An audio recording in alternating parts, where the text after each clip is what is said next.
Hi everyone, this is a video to explain how to use your research notes and the evidence that you guys have collected in your research notes and move it over to this rough draft template here. So this whole document here can be used to draft out your entire research paper. It's just a structure for you that will help organize, but you don't have to be limited to it. As I mentioned to you guys earlier, this says, one evidence, 2 to 3 commentary. Well, I'm not going to do that. I'm going to probably do 2 or 3 evidences, 2 or 3 commentary sentences. Maybe sometimes it will be just one sentence. Maybe as long as there's a balance between the evidence and the I say in the paragraph, and you have a concluding sentence and an intro, a topic sentence, then you're going to be good. And it's just important that this just helps you visualize the organization of the research paper and make sure that it's, I guess, logically ordered. Okay, so before I get into the body paragraphs, let's just start here at the intro. So it's good to start with a hook. A hook is something, it's a shocking fact, it's a question, it's a quote, it's something that's going to grab the reader's attention and introduce the topic. So first I have my title, The Alarming Effects of Food Marketing, and here's the hook that I'm thinking, right? In the United States, food manufacturers, restaurants, and stores spend roughly $11 billion annually on direct advertising. So I've got my in-text citation here. One thing to take note of is that if your article does not have an author, then you're going to use the title in quotations and include the page number as well. Okay, so this is a really good hook because this is a lot of money, right? So the reader thinks, oh my gosh, wow, that's crazy. So then in my introduction, I'm going to give background information before I transition to my thesis. Therefore, it's no doubt that food marketing techniques have a direct effect on the health of American people. So, as I was saying to a lot of you today, the introduction is something that you can do at the end, and the conclusion is also something you can do at the end. The body paragraphs are really the meat of your research paper, so I want you to focus on having really strong body paragraphs with a lot of evidence that is then balanced with evaluation and analysis, which is the I say.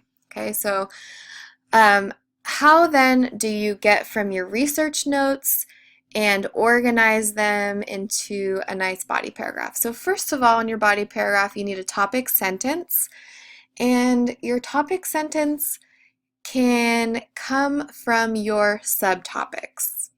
So I'm going to use Team Tasks research notes, and I'm looking at their subtopic 1, and it's broken down into media and added value. So these are 2 different techniques that food advertisers use, and I'm going to pull some evidence from here and move it over to my body paragraph and start organizing. So first, for the topic sentence, media. So one technique the food marketers use is a media blitz. Then I'm going to explain it a little more.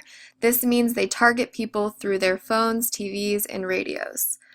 As mentioned above, companies spend roughly $11 billion on advertising. Okay, so these are all introducing the topic of the paragraph, which is your subtopic, media. So now I need to pull some evidence. And like I said before, I'm not just going to use one sentence. We're probably going to use 2 or 3 sentences, right? Because you need to explain your evidence before you start analyzing it. So let's see, go back to the notes here. It talks about Bridget Kelly here. She is a public health researcher and professor, and she says that children are exposed to ads all day, and they see them on their cereal boxes, and they even see them at school. So I'm going to pull all of this information here and put it over here in my body paragraph. Okay? According to Dr. Bridget Kelly, a renowned public health researcher, remember when you are citing experts, she is an expert, you need to state their credentials. So she says children particularly are a target, and they are exposed to these kinds of ads all day. Cereal boxes contain ads, right? Then the average young person is exposed, views between 10,000 and 20,000 televised ads. So they're seeing them from cereal boxes, they're seeing them on the TV, right? This part comes from food marketing and labeling. So I'm combining evidence from Bridget Kelly and food marketing and labeling, the Johns Hopkins, to further explain this idea about how many ads there are that people are exposed to. And next, I need to analyze, right? So the effect of seeing so many ads is that naturally children want to spend their money buying these products. They are also more inclined to beg their parents to buy them too, since they are so easily influenced. So this isn't exemplary analysis. I'm sure you guys can do better, but I just want you to see how here, this is evidence that I pulled from my research notes in here, okay? And I cited, I've got my in-text citation, right? And from that evidence, then I'm going to analyze, because you need the balance. You need both the they say and the I say. And then we'll move into another chunk of evidence. So even at school, children are confronted with ads, right? This is coming from, as I look through my research notes, here, the cafeterias sell Snickers, Pepsi, Pizza Hut, right? So, and then Bridget Kelly talks about soda machines at school too, right? So I'm going to put this evidence together into the next concrete detail or evidence in my paragraph. So, for instance, Pepsi, Pizza Hut, and Snickers are common examples of trademark foods found in school cafeterias. Also, there are several soda machines, right? That's from Kelly. Make sure you guys include the page number. If this is an online website, then you don't need a page number. But if it's a journal, and this is a journal, then you need to include the page number. I just don't know it offhand. So then I've got some evidence talking about how this is happening. Advertising is happening at school. This was different. This is happening in everywhere, but specifically here at school. And then I need to explain it. So here I'm analyzing. The brands that have the most money are being represented in schools, and these are mostly processed food, right? As we see from these examples. If children can't even be in school without seeing ads, how can they escape this junk food? Again, this is my analysis. It's not great. You guys can do better. I did this quickly, but I just want to show you that I'm looking at the evidence here, and then I am kind of questioning it, evaluating it. Lastly, I need a concluding sentence. And in the concluding sentence, I'm kind of restating the main idea and talking about the overall result. You want to bring it all back to where you started. So with people, especially children, so closely connected to their phones and TVs these days, and even in being bombarded at school too, it is no wonder that their health is being impacted by these ads. Okay, so here we have then a full body paragraph. This is great. Well, it's not great. You can do better. But this has got a topic sentence, which is based off of one of my subtopics, right? Media here, this technique. It's got evidence that I had organized and had collected in my research notes. Here's the evidence here, this green part. Here's the evidence here. I've got my evaluation, okay? You should probably add some transitions between them.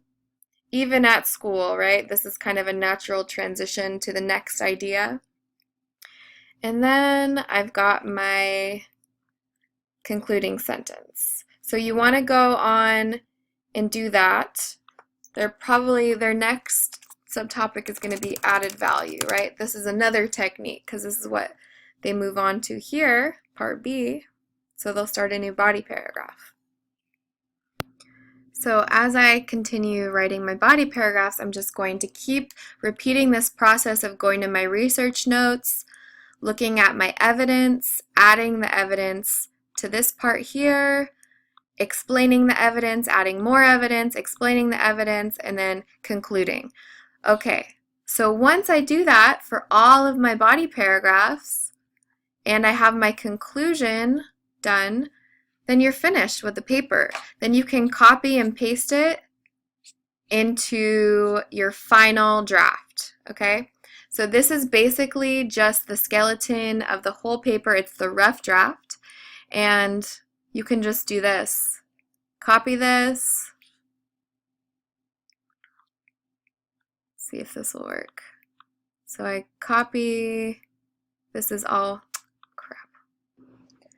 Okay, so I copied all of this here. That makes up one paragraph. And then I'll go into, here's our final draft. I can just paste.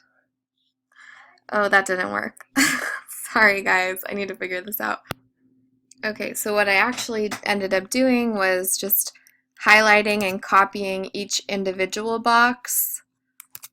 Just like copy and then pasting it all together here into my final draft. And then there you have your beautiful body paragraph. So you're going to do that for all of the paragraphs here. Just going to combine everything and paste it into your final doc.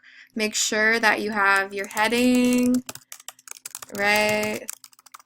The date, the class, you have your last names at the top here with the page numbers, and that you've got your title and you've got your works cited at the end. But as you can see, research is really a process, and it's starting with that pre-writing and then the reading and then the research notes and then the drafting, which is this, and then finally to our final draft. Don't forget to double space as well. Okay, I hope this video helped you and didn't confuse you more. Let me know if you have any questions. I will be checking your docs all week, and I am available to support you in any way I can. So good luck writing, and so far so good. I'll see you guys soon.